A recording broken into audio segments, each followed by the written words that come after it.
everyone, and welcome back to the latest episode of An American in Thailand, airing every Friday. This program is broadcast from Ratchamakan University of Technology, Peranakan, and it comes to you in two parts. For the first part, I will introduce a certain topic about being an American here living in Thailand. We might talk about food, travel, culture, anything like that.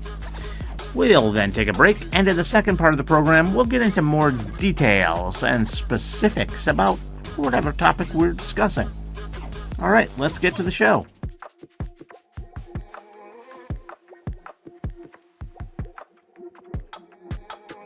Welcome, everyone. My name is Gary Gray, and I am your host for An American in Thailand. I am, of course, an American living here in Thailand.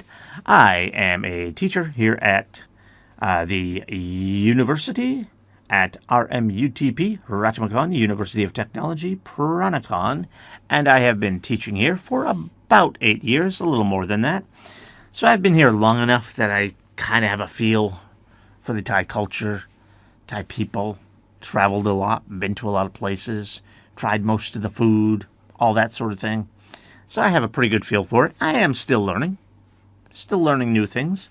I still don't speak the language, even though I've been here 8 years. So I still have a lot to learn. But I think I know enough that I can kind of discuss some things that are like differences between Thailand and America. Things that I've observed, things that I've noticed.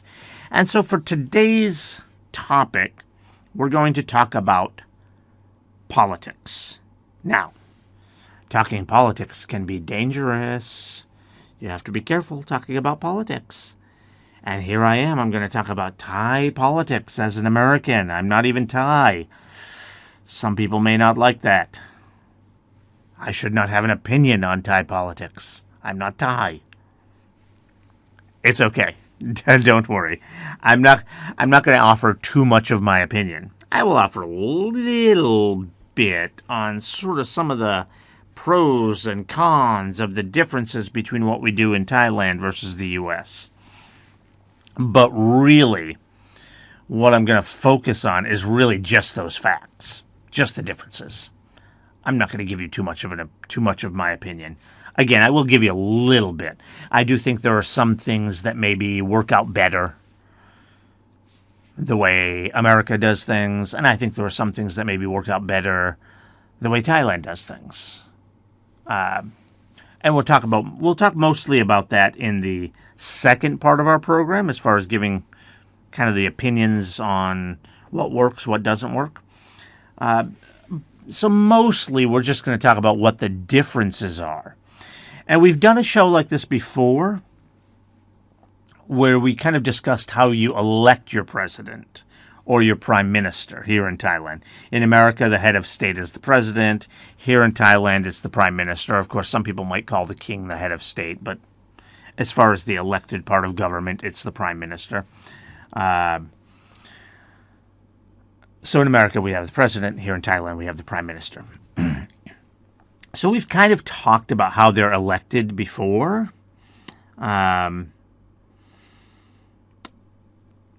And in neither country is it really a true democracy.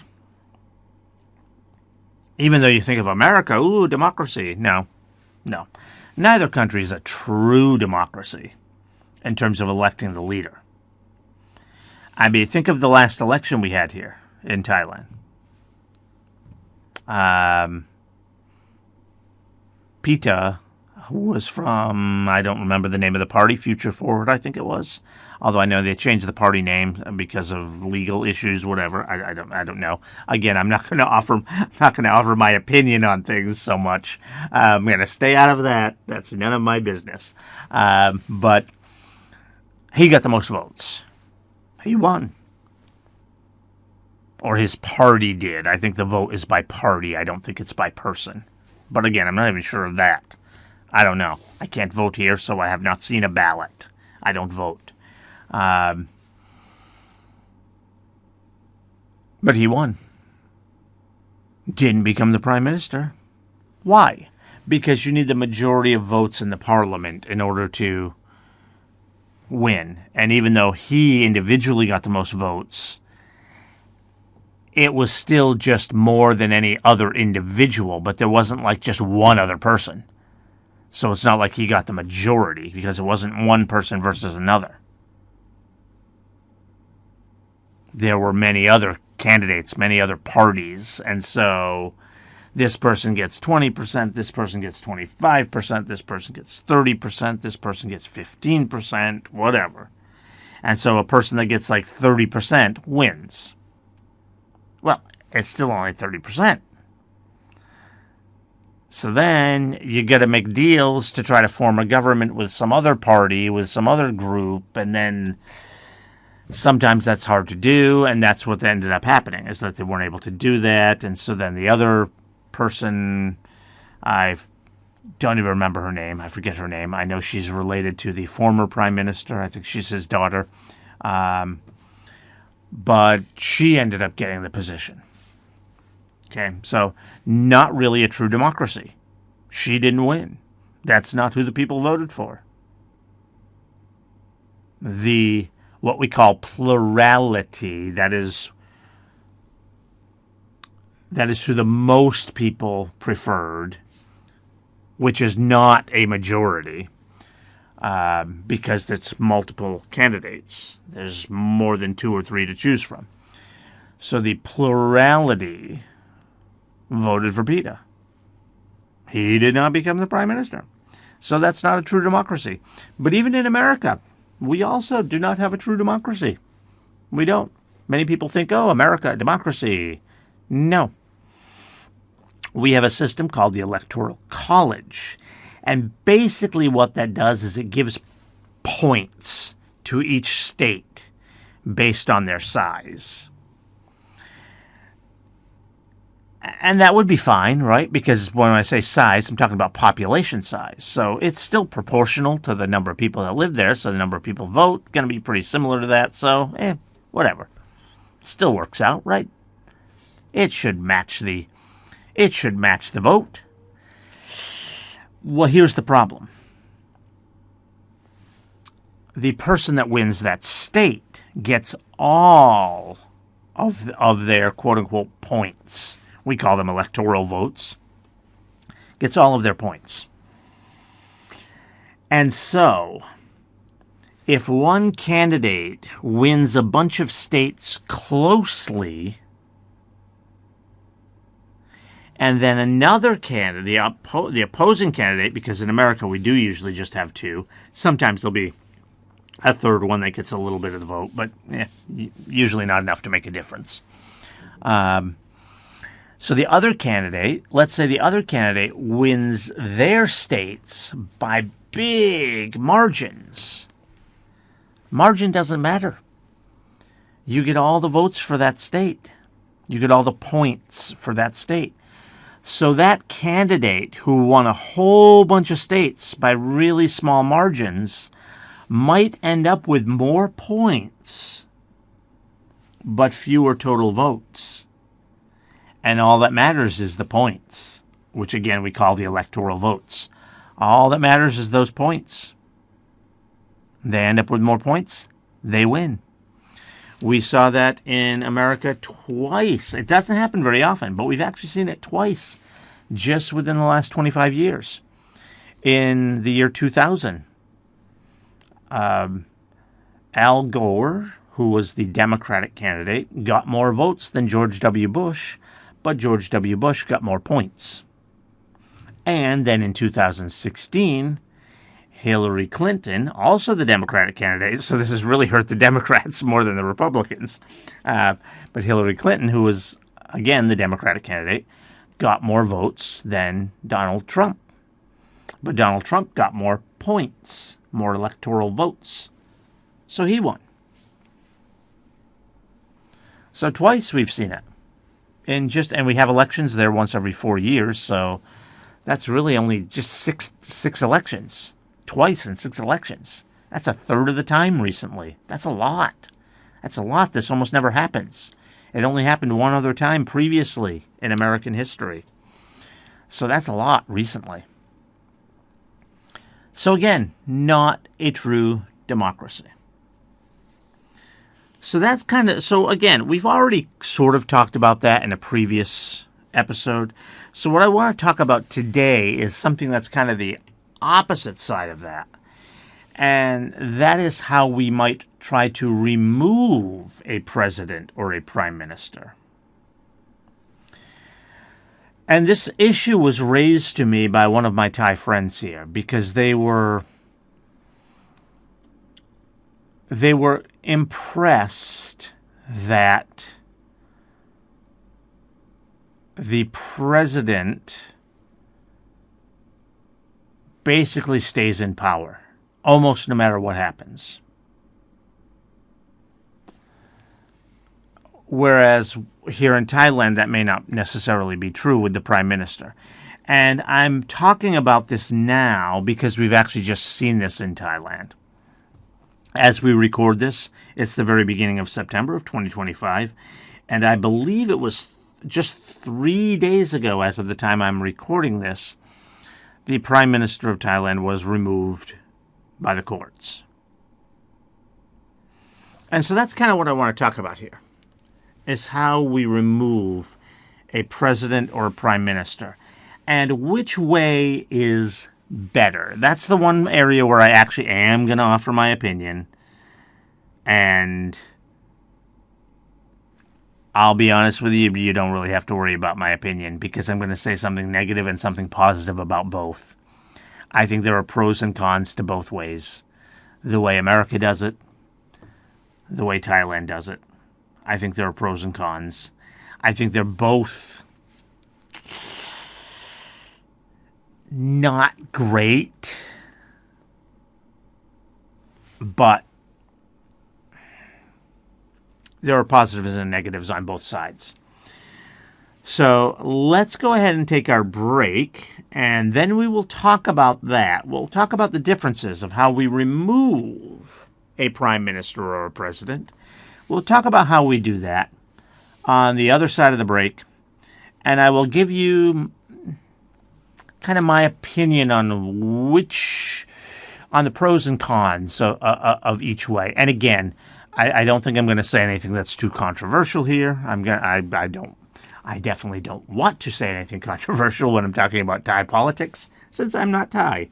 I won't say it's none of my business. I live here, so I'm affected by it, but I'm not a Thai citizen. I can't vote. It's not my system.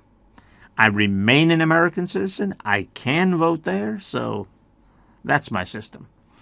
So offering my opinion on the Thai system, some people may not like. Don't worry, it's going to be a very basic opinion, and I don't think it will be very controversial at all. I don't think it will be very controversial. I suppose maybe someone out there who might have a really strong opinion about the Thai system may not like my opinion, but I think mostly it's not a controversial opinion. So we'll discuss that after our break. All right, so let's take a quick break.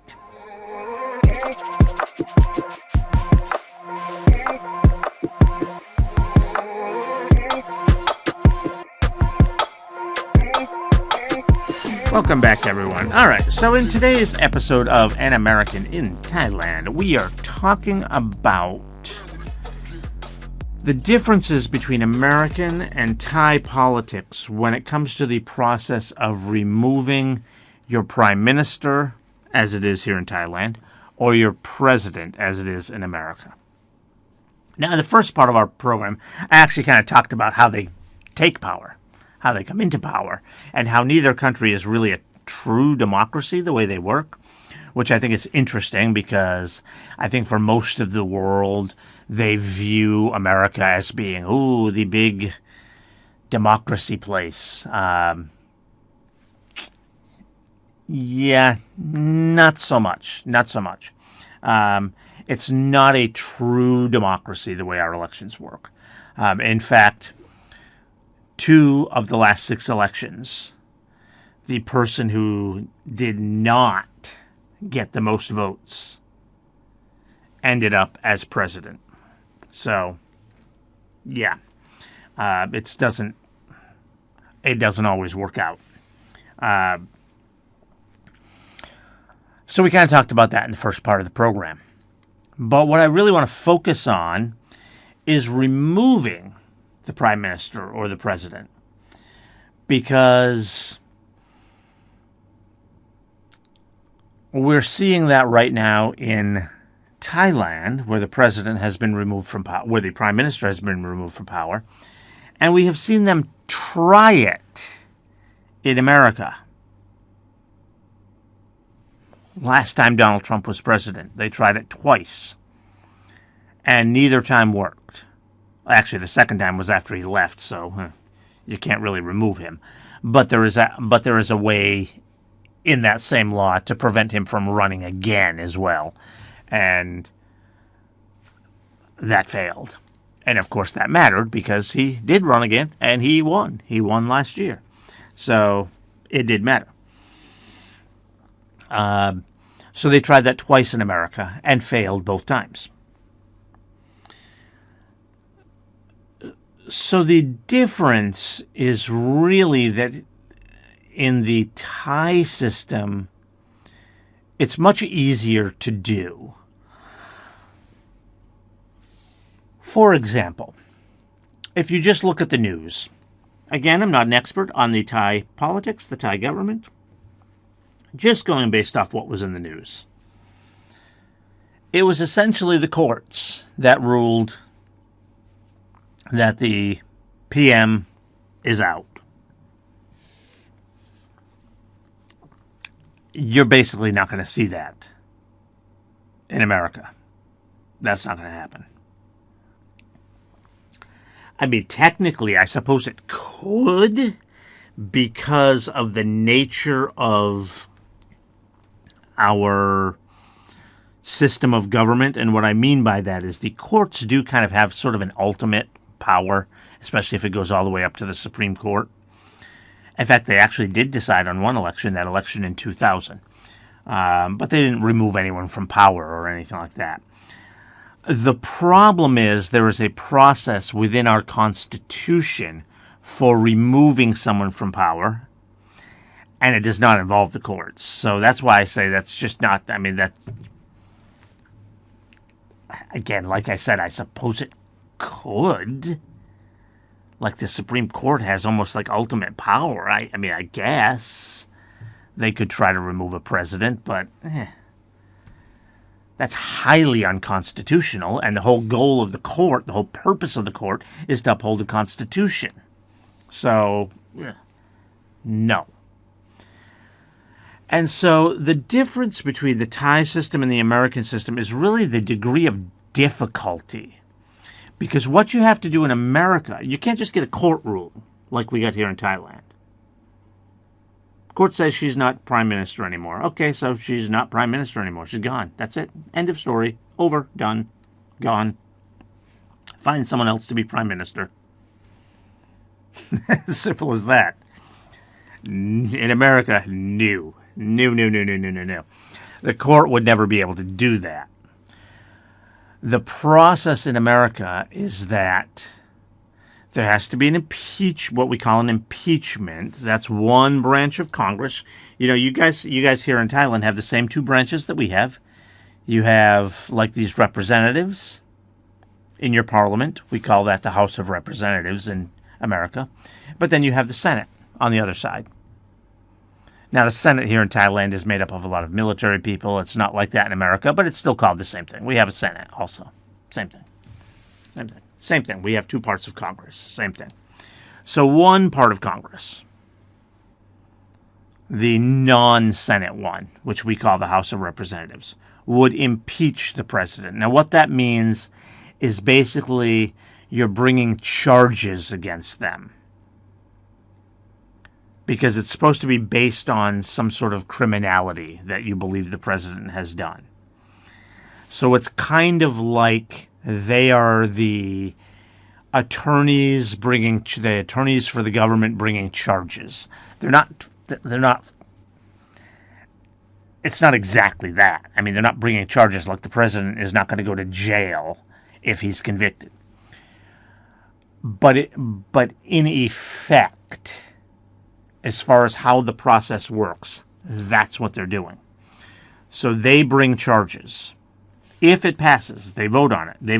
And if they get the majority vote, that passes. And so now charges are brought against the president. And then it goes to the Senate. And the Senate is more like the jury, whether or not they're going to convict the president. And here's the trick. Here's why it's so hard to remove a president. Why they tried twice with Donald Trump and failed. They tried it with Bill Clinton and failed. They've tried it with other presidents and failed. They have never been successful. They were almost successful one time. One time they were almost successful, but because the president knew they were going to be successful, the president quit and resigned. And that was President Richard Nixon in the 1970s. But it's never been successful as far as removing a president. Has never happened. And that's because here's the trick. In the Senate, you need to get 2/3 of the vote. That's very hard to do because America is very polarized along party lines. And so it's almost 50-50 in Congress.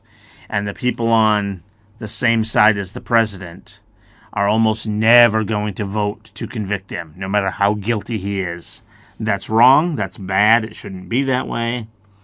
They should vote based on the facts, based on the evidence. But they don't. It's politics. They vote based on politics.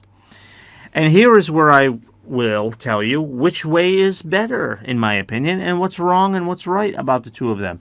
And that right there is what's wrong with the American system. It makes it too difficult to remove someone. It's almost impossible.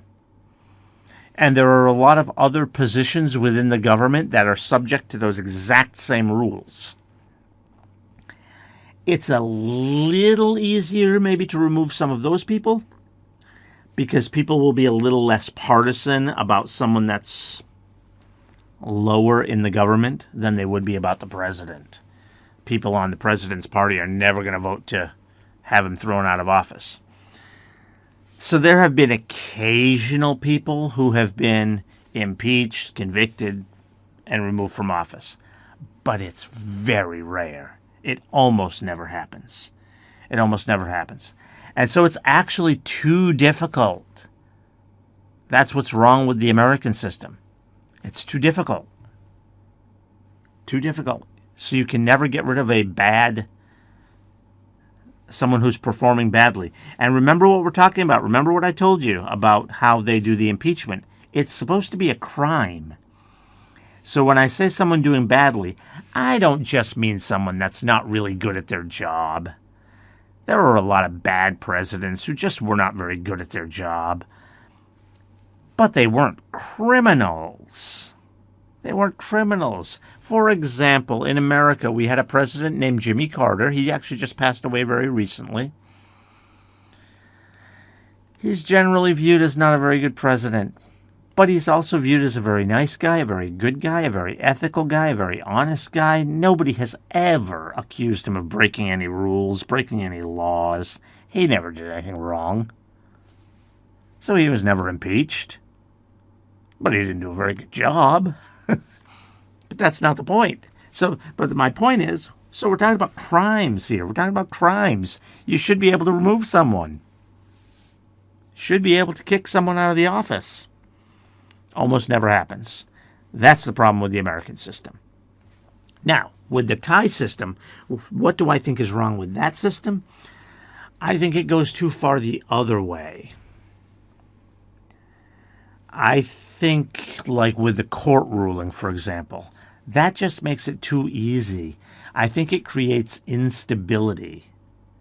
It creates instability in the government because you never know when your prime minister is just going to be gone. There's some political movement against that prime minister, and boom, they're out. Oh, God. Now you got to get a new prime minister.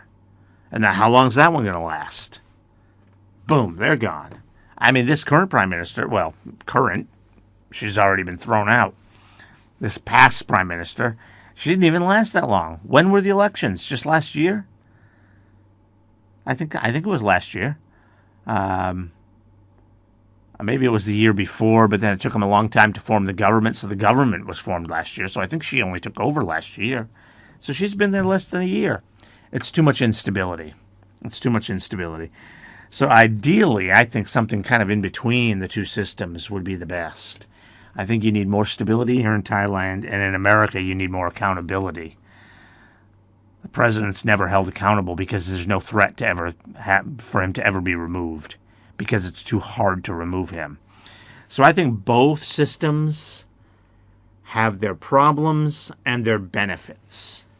The benefit to the Thai system above the American system is that you actually can do it. You can get the prime minister removed. And I think that forces some accountability, which is good. And what I mean by accountability, if you don't know that word, is, in other words, they know, the prime minister knows that they have to operate in a certain way that's ethical, honest, law-abiding, etc. Otherwise, they're going to get thrown out. That's accountability. You know that there are consequences for your actions. You know that you're going to get in trouble for doing something wrong. That is the good part of the Thai system, and it's something we don't really have in the American system. I mean, there are other things that sometimes can happen that can help with accountability. For example, we have elections like halfway through a president's term for the Congress.